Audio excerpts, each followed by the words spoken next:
Hi, the review fella here. Thanks for stopping by. The LG C2 looks like it's going to be an amazing TV. It sports the new and most advanced EX type panel, which could boost brightness up to 30% over the previous C1. How that translates in the real world remains to be seen. I'm guessing you'll see an improvement, but not 30%. But any brightness boost is welcome and much needed, particularly for those darker Dolby Vision scenes. I mean, the C1 was impressive enough for a mid-range TV. It was bright, fast and thin, but the successor promises all that and much more.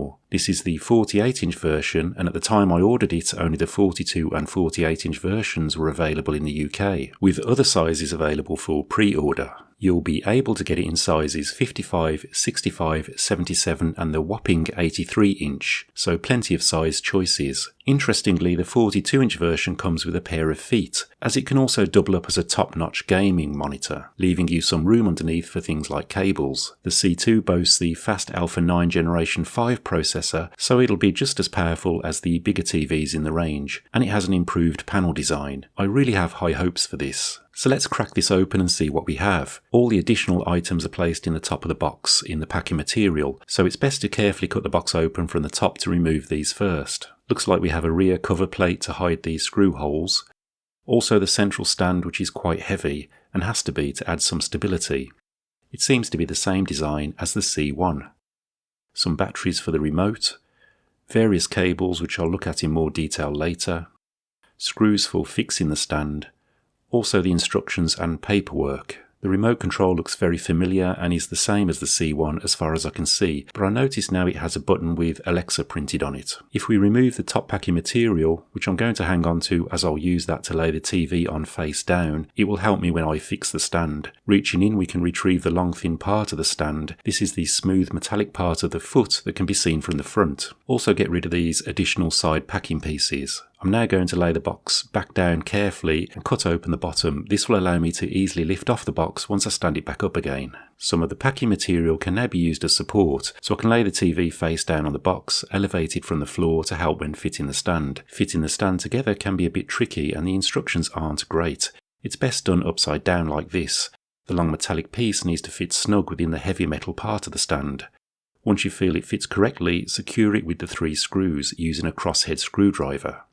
Some parts of the metallic stand can be quite sharp, so don't cut your finger open like I did. I've now laid the TV face down on the box and it's just a case of lining up the holes of the central stand and securing it with the 4 screws provided. Once that's done, the TV can be put into place, ready for connection. Don't forget to remove the plastic screen protector once you're happy there is no chance of the screen being damaged. Also, although not mentioned in the manual, this plastic film running along the top of the rear can be removed.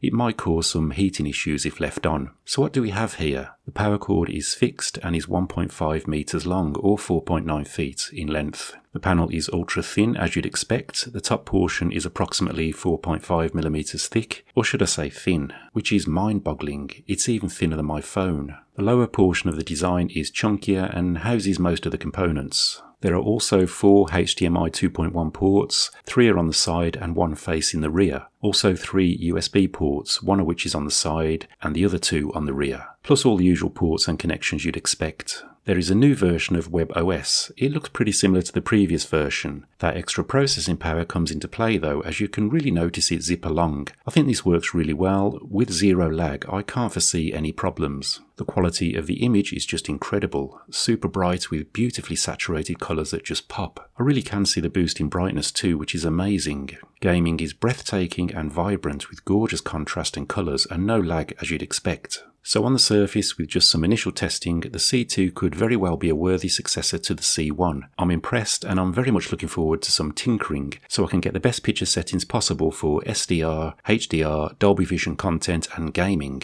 I'll upload a video with my recommended settings and share those with you, so please don't forget to give this video a thumbs up, subscribe and hit that notification bell please, should you wish to know more. I really appreciate you making it to the end. Please stay safe and I hope to see you soon.